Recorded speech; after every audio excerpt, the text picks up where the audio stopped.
দাদা আপোনাৰ এটা গান আছিল বুলি চৰ্চিত হৈছিল, সেইটো হৈছে গগৈদা বুলি মাতিছা। হয় কিন্তু পৰৱৰ্তী সময়ত দেখা পোৱা গৈছিল এই গানটোক লৈ এটা বিতৰ্কৰ সূত্ৰপাত হৈছিল। এই হয় গানটো আনে সুৰ কৰা বুলি কথা বতৰাখিনি চৰ্চা হৈছিল, ইয়াক লৈ পিনি যথেষ্ট আলোচনা চলিছিল। আচলতে হয় এই গানটো কাৰ আছিল? মানে প্ৰথম গানটো আমাৰ গীতাঞ্জলি কেছেটৰ হয় গীতাঞ্জলি কেছেটত মানে মই গানটো লিখিছিলোঁ, জুবিন দাই গাইছিলে গানটো। হয় গীতাঞ্জলি আপোনাৰ কিমান আছিলে পাহৰিলো দেই, মানে মই লিখিছিলোঁ মা দেউতা ভাই ভনীয়ে সদায় মৰম কৰিছে, তথাপিতো মোৰ হৃদয়ে তোমাৰ মৰম বিচাৰে, সেইটো লিখিছিলোঁ। হয় তাৰপা সেই গানটো কি কৰিলে, এবাৰ হেৰিয়ে মানৱ ৰবিনে মানে মোক অকণমান সুধিছে দেই, হয় সি মানে মানৱ ৰবিনে কিবা এটা কৰিলে নেকি বনাওঁতে, সেই গানটো আকৌ সীমান্তই আকৌ বনালে চুৰ হয় কৰি। হয় সেইটোৱে মোৰ গানটো মানে সেই তেতিয়া আছিলে, গীতাঞ্জলি কিমান আছিলে পাহৰিলো কিন্তু। মানস ৰবিনে আপোনাৰ পৰা অনুমতি লৈছিলে সেই গানটো গাবলৈ? মানৱ ৰবিনে লৈছিলে দেই, মানৱ ৰবিনে কিছুমান কাম ময়ো কৰোঁ, তেওঁ কৰিছিলোঁ আগতে। হয় তাৰপা তেওঁৰ লগত মোৰ এটা বন্ধুত্ব সুলভ এটা হেৰি এটাও আছে। হয় আমি সেই সময়ৰ মানে মানৱ ৰবিন, মই, দুলুমণি শইকীয়া, অনুপম শইকীয়া, সেইটো সময়ৰ লিখক আৰু। হয় তেতিয়া ধৰি লওক আমি মৰমজান সেয়া হিটেই হ'ল, কাজিৰঙা বৰধনীয়া মই লিখিছিলোঁ। হয় হয়, তাৰপিছত তেনেকুৱা গানবিলাক ভালেখিনি গান লিখিলোঁ, শিৰোমণি কৰিলোঁ, মন চিৰিজত কৰিলোঁ। হয় এই গানটো মানে তেতিয়া গগৈদা বুলি বনাইছে, হেৰিয়ে বনাইছে নেকি, এই সীমান্ত শেখৰে গাইছে। সীমান্ত চেকৰ আপোনাৰ পৰা অনুমতি লৈছিল, যিটো সুৰটো নাই নাই মূলতঃ নাই নাই আপোনাৰ। নাই লোৱা নাই লোৱা নাই লোৱা নাই লোৱা। আপুনি এই সন্দৰ্ভত কিবা তেওঁৰ ওচৰত আপত্তি বা প্ৰতিক্ৰিয়া ব্যক্ত কৰিছিল নে? মই তেতিয়া মানে কৈছো যে এনেকে গান এটা সৃষ্টি কৰোঁতে মানুহৰ বহুত কষ্ট হয়তো, হয় আৰু সাধনাৰহে ফচল এটা এইটো। হয় গতিকে কোনোবা এটা মাৰি দিলে মানে চুৰ কৰি দিলে বেয়া লাগি যায়। আমি তেনেকে চুৰ নকৰাকে আমি ইমানখিনি কৰিলো। হয় এতিয়া আমি 900,000 গান লিখিলো।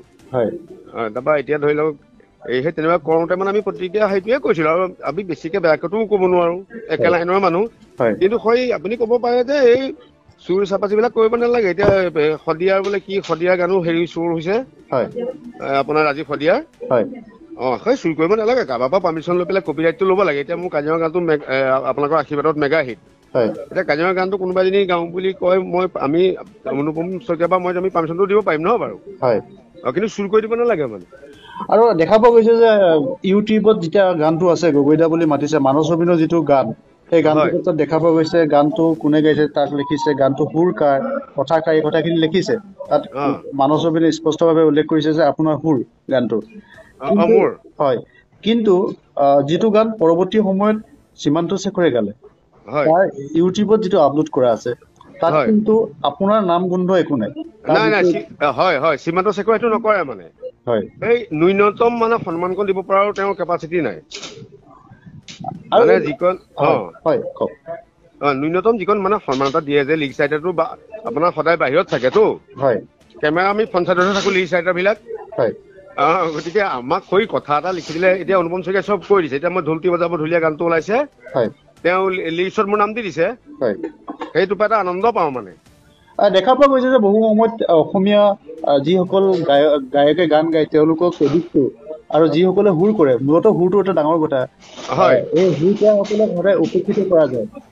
এই গোটেই কথা বাৰ্তাবিলাকে অসমৰ সংগীত জগতত এটা খুব শেহতীয়াভাৱে খুব প্ৰতিক্ৰিয়া সৃষ্টি হৈছে। আপুনি কি ক'ব এই সন্দৰ্ভত? গায়কসকলৰ প্ৰতি হয় কি হয় সন্মান? মানে কি, প্ৰতিজন মানুহে পইচা পাতিটো পিছৰ কথা দেই, মানে হয় আমি যিটো পাৰিশ্ৰমিক পাওঁ সেইটো পিছৰ কথা। হয় কিন্তু কিবা এটা বস্তু স্বীকৃতি এটা পালে আচলতে ভাল লাগে, মনটো ভাল লাগে। হয় যিহেতু এতিয়া সংগীতৰ জগতখন ঠেক হৈ আহিছে হয় ক্ৰমান্বয়ে।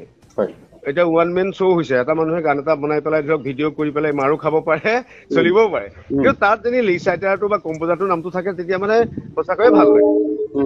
আকৌ নতুন এটা গান বনোৱাৰ প্ৰেৰণা পোৱা যায়। যেতিয়া আকৌ নামটোকে নাপাওঁ, তেতিয়া মানে কি কৰিছো কি মেলিছো নিজেই বেয়া লাগে মানে। আকৌ আনক ক'বলগীয়া হয়, এইটো মই লিখা গান। হয় আৰু মানে আমি আনক হয়, আৰু আপোনাৰ গান, যিটো গান আপোনাৰ কথা চৰ্চিত খুব জনপ্ৰিয় গান এটা গগৈদা বুলি মাতিছে, সেই গানটোত সীমান্ত শেখৰে ইউটিউবত আপলোড কৰোঁতে তাত লিখিছে যে গানটোৰ সুৰ আৰু কথাৰ এলবাৰ্ট গগৈ আৰু সঞ্জয় মেধি বুলি উল্লেখ কৰিছে। তেখেতসকলক আপুনি চিনি পায় নেকি? এলবাৰ্ট মই নাপাওঁ দেই, কাৰণ এইটো নতুন জেনেৰেশ্যনে কি হয় মই তেনেকে চিনি নাপাওঁ। কিন্তু ধৰি লওক সেইটো আমাৰ একেবাৰে আপুনি গীতাঞ্জলি প্ৰডাকশ্যনো আছে, তেহেঁতক সুধিও ল'ব পাৰে। মানে গগৈ মা দেউতা ভাই ভনীয়ে গানটো সেই সময়ত জনপ্ৰিয় হৈছিলে দেই। হয় চনটো আপোনাৰ কিমান হ'ব মানে মই পাহৰিছো দেই। হয় দিন হ'ল, ডিজি মিউজিকত কৰা হৈছিলে। আচ্ছা গানটো পপুলাৰ আছিলে দেই। এই মা দেউতা ভাই ভনীয়ে সদায় মৰম কৰিছে, তথাপিতো মোৰ হৃদয়ে তোমাৰ মৰম বিচাৰে, নানি না না নানি না নানি না না না না না, সেই তাকে বনাইছে।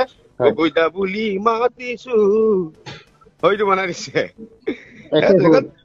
তেনেকুৱা ঢেৰ চুৰ কৰিছে, মোৰে তামাম মাৰি দিয়ে। মোৰ গান বিলাককো মাৰি দিয়ে। আমি মানে কি চৰ্চা সাধনা কৰো, কিছুমানে আকৌ চুৰ কৰে। হয় হয়, এতিয়া তাৰপিছত ঠিক আছে, আপোনালৈ বহুত বহুত ধন্যবাদ থাকিল।